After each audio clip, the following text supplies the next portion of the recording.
আপনি এটা জেনে অবাক হবেন, চায়না টেকনোলজিতে জাপানকেও পেছনে ফেলে দিয়েছে। কারণ যেখানে বাংলাদেশ আর অন্যান্য দেশে কৃষি কাজ মানুষেরা করেন, সেখানে এই কাজগুলো রোবটের মাধ্যমে করা হয়। একদিনে একজন মানুষ যতগুলো কাজ করে তার থেকেও বেশি কাজ এই রোবটগুলো 1 ঘন্টায় করে ফেলে, তাও কোনো পেরেশানি ছাড়া। এমনকি এদেশে আপনি পাহাড়ের উপর উঠার জন্য একটু মেহনত করতে হবে না, কারণ চায়নাতে পাহাড়ের উপর উঠার জন্য এরকম এক্সেলেটর লাগানো রয়েছে।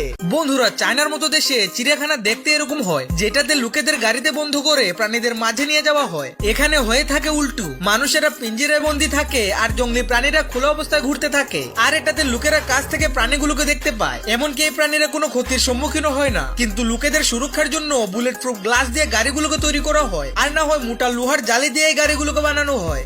দেখুন বন্ধুরা, চায়নাতে ছোট ছোট গর্ত ভরার জন্য এরকম রেডিমেড প্যাস্টের ব্যবহার করা হয়, যেটাকে শুধুমাত্র প্যাকেট থেকে বাহির করে গর্তে ঢেলে দেওয়া হয় আর ছোট একটি মেশিনের সাহায্যে প্যাস্টটিকে লেভেল করে দেওয়া হয়ে থাকে। দেখুন, যখন ভেড়ার পালকে বাহিরে চড়ানোর জন্য নেওয়া হয়, তখন এই লোকেরা এভাবে ভেড়ার বাচ্চাকে আলাদা করে ভেতরে রেখে দেয়, কারণ এরকম ভাবে কয়েকবার ভেড়ার বাচ্চা হারিয়ে যায়। এটি চায়নার একটি মজাদার গেম, তবে এটাকে খেলা এতটাও সহজ নয়। এটাকে সুইং ব্রিজ চ্যালেঞ্জ বলা হয়, যেটাতে দুইটি টিমকে একটি ব্রিজের উপর ব্যালেন্স বজায় রাখতে হয়, আর এটাতে একটি টিম অন্য টিমকে পানিতে ফেলার পুরোপুরি চেষ্টা করে, আর যে এই ব্রিজটিতে শেষ পর্যন্ত টিকে থাকে সে এই গেমটি জিতে যায়। দেখুন, যখন কাঁচকে গলিয়ে আকার দেওয়া হয় তো এটাকে দেখতে অনেক স্যাটিসফাইং লাগে।